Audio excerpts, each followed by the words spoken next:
The Game Awards has announced their nominees for Game of the Year, and there are some interesting options. Let's check it out. Well, it's that time again. It's time for the Game of the Year by the Game Awards, and here's the nominees. We have Astrobot. It makes tons of sense. I've heard so many good things about Astrobot. Balatro. What is that? I briefly saw this title on like a tops charts in SteamDB, and I'm like, okay, there's a card game that's popping off, whatever. It's just weird. It's a little bit weird to see a card game for Game of the Year. I'm sure the game's great. I'm sure it's really innovative card gameplay. It's probably awesome. I go and look at the SteamDB on this game, and it's got like 6,500 players right now with an all-time peak of almost 38,000 players. So obviously the game is doing well. It's doing well, but is this the kind of crazy, insane hype that we want to see for Game of the Year? I don't know. I don't think so. I just don't think so. Again, I'm sure the game is great. People who love card games, I'm sure it's awesome. I look at the Steam page for this game, and it definitely looks interesting. I mean, there's like card packs that you're opening, and I don't know, like power-ups and stuff I'm seeing, like weird things. It's obviously an interesting play on card games, but I mean, it is just cards at the end of the day, and I don't know, it just doesn't feel like that should be on the docket for Game of the Year when you compare it to games like Black Myth Wukong and Final Fantasy VII Rebirth. Okay, now we move on. Okay, number 3 spot. Black Myth Wukong by Game Science. Yes. Yes. I've been complaining. I've been letting my feelings be known on Twitter about this, that if the Game Awards did not put Black Myth Wukong on the docket, they are truly, truly just completely out of touch with gamers and basically completely irrelevant. So, the Game Awards, you have saved your relevancy for now. You have actually seen how good of a game Black Myth Wukong is and deemed it worthy to be on the docket. Now, it probably won't win because it is the Game Awards, and they are, you know, very, very, how would I say this? They get along very well with the general games media, games journalists. So, you know, we know how they feel about Black Myth Wukong. The games journalists, they all said, you know, oh, all this controversy and blah, blah, blah. Don't rate it any higher than an 80 or an 8, whatever, for your scoring systems, pretty much. So it may not win Game of the Year, but I'm so happy to see it on the docket. It truly, truly deserves that recognition. Now, here's where we get a little confusing again. A little bit frustrating. Why is a DLC up for Game of the Year? Why? Elden Ring had its time in the limelight. It won Game of the Year in 2022. It completely deserved to win it. A DLC does not deserve to win Game of the Year. Game. Full game. It doesn't matter how much content is in the DLC. I don't care. I don't want to hear that argument. Maybe it does feel like a whole nother mini game added onto the game, but it's still added on to a core game. It is not a full game itself.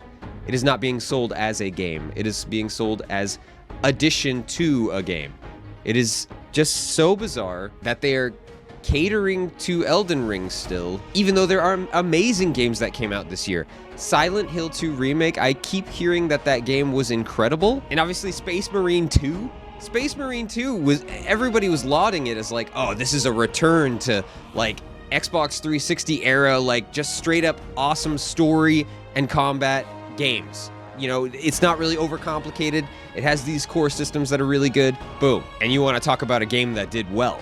I mean, look at that. Look at those numbers.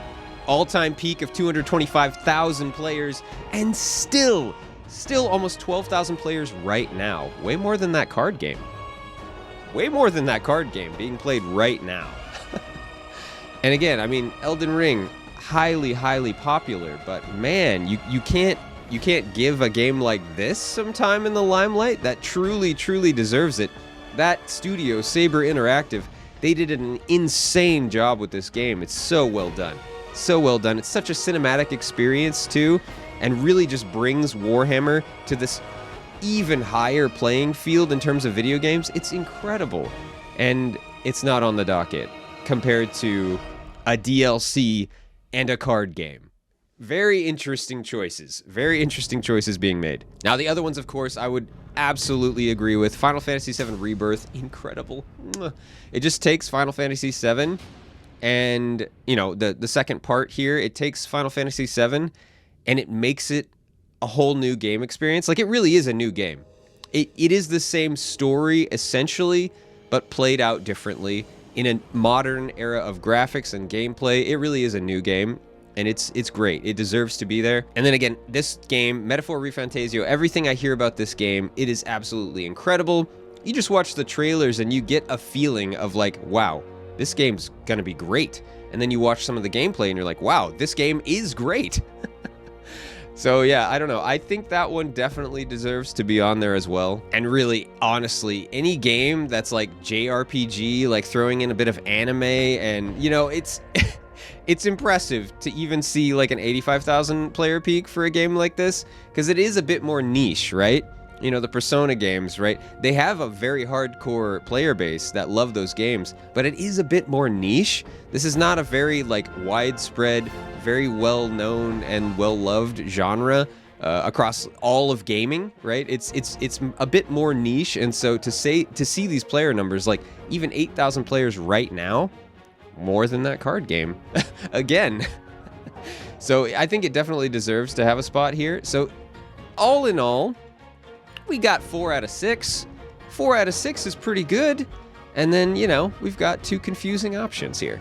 So let's just see. I want to see the response here to the Game Awards nominees for Game of the Year. I want to see what people are saying. Announcement here on Twitter. And what do we got here? Very disappointed that Elden Ring, Shadow of the Erdtree was included in this category. It should not be in here. Helldivers 2 should have been that nomination. Shake my head. Yeah, so see, people are agreeing that DLC doesn't have any spot in Game of the Year. And again, nominating DLC is such a disgrace. It's called Game of the Year. That's my exact point, right? It's in the name, game, not DLC. Not an addition, a downloadable content for a game. The full game should be Game of the Year. Isn't that a joke here? That solitaire in-game animation. Yes, Game of the Year. Wow, incredible. Yeah, I really don't understand the card game being nominated. Someone's happy about Final Fantasy VII Rebirth. Yes. DLC counts now? Yeah, exactly. It's wild.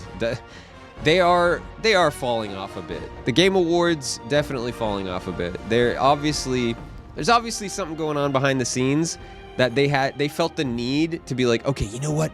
We're gonna throw DLC on the board. Hey, why not? What are the gamers gonna do? Revolt? Stop watching the show?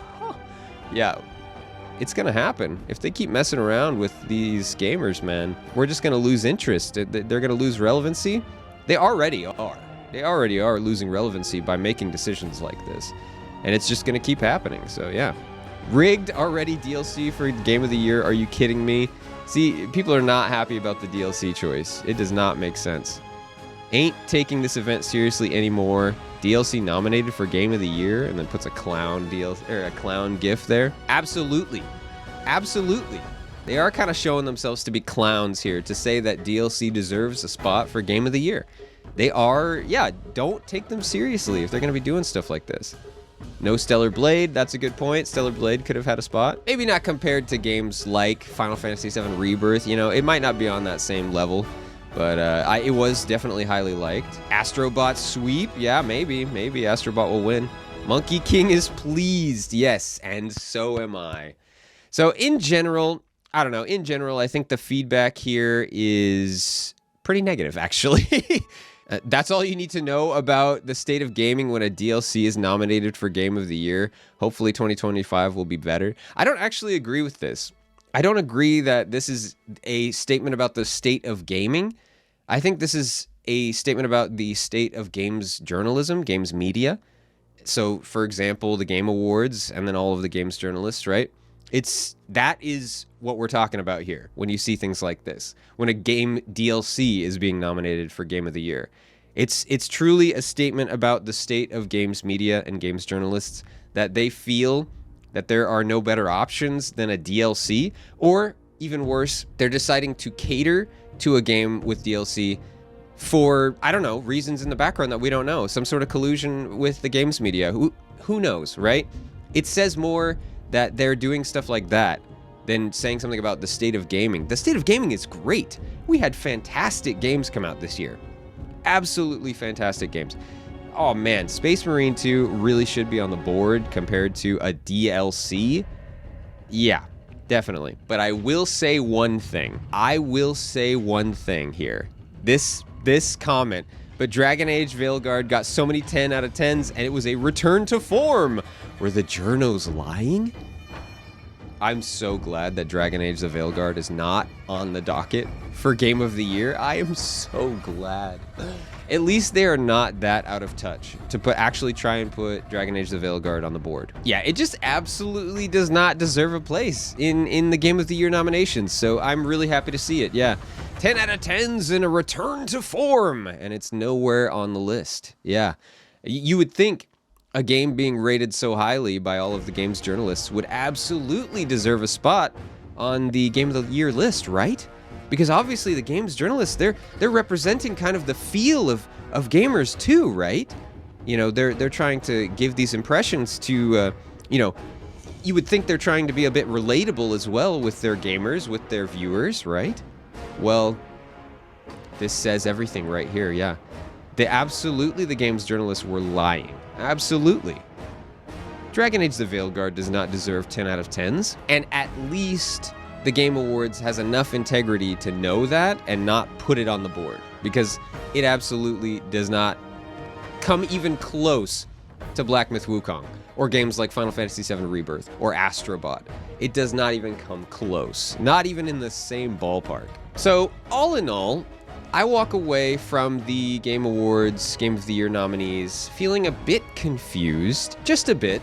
We got 4 out of 6, guys. We did okay, but if they keep making decisions like this, like putting DLC up for Game of the Year, or throwing a random card game in compared to other fantastic games like Space Marine 2, they're falling off.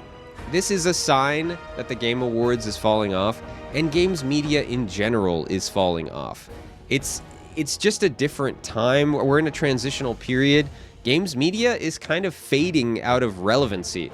I mean, so many people would rather just go to their favorite YouTuber, or heck, even their favorite TikToker, and look for their opinions on games.